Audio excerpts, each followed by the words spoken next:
Chandur railway शहरातील विविध समस्यांसंदर्भात भाजपा नगरसेवकांनी स्थानिक नगर परिषदेसमोर साखळी उपोषणाला बुधवारपासून सुरुवात केली।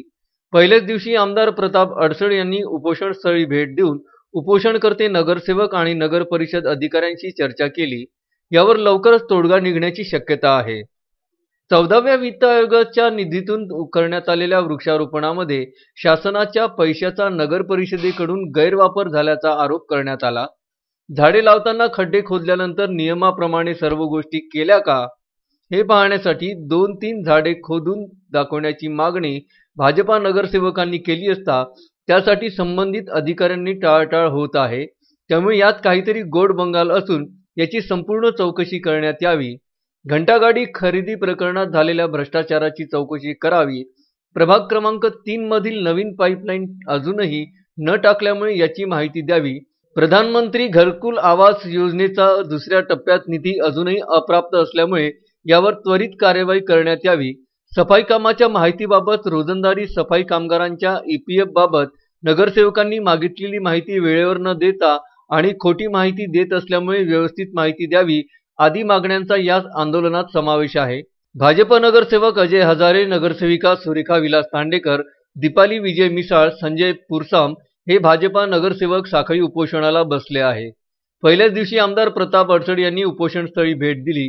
यावेळी भाजपा तालुका अध्यक्ष संजय पुनसे, बंडू भुते, प्रसन्न पाटील, सचिन जयस्वाल, विजय मिसाळ, विलास तांडेकर, बबनराव गावंडे, गजानन जुनगरे, गुड्डू बजाज, उत्तम ठाकरे, डॉक्टर सुषमा खंडार, मनोज जयस्वाल, डॉक्टर वसंत खंडार आदींची उपस्थिती होती।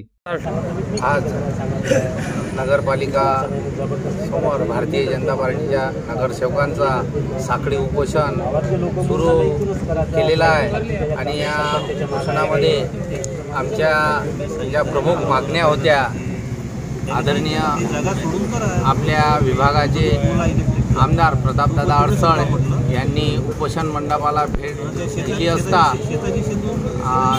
त्यांनी सविस्तर आमच्यासोबत चर्चा करून आमच्या समस्या जाणून संबंधित अधिकाऱ्यांना उपोषण मंडपामध्ये बोलावून त्या समस्यांचं निराकरण करण्याकरिता त्यांना बोलावलं आणि त्यांच्यापासून ह्या समस्या इतक्या लवकर निकाली काढता येईल तेवढ्या लवकर काढून द्या आणि त्यांनी असे आश्वासन दिलं की उद्या आम्ही 12 वाजेपर्यंत ह्या सर्व समस्यांचे निराकरण करतो आणि तुमचं समाधान होईल असेच आम्ही काम करू आणि आश्वासन असं सुद्धा त्यांनी दिलं करिता आम्ही सुद्धा त्या दादांच्या विनंतीला मान देऊन आम्ही असं ठरवलं की आम्हाला उद्या जर आमच्या मागण्या पूर्ण झाल्या तर आम्ही उद्या उपोषण सोडू। Bandu Athawale, Vidarbha news, Chandur railway.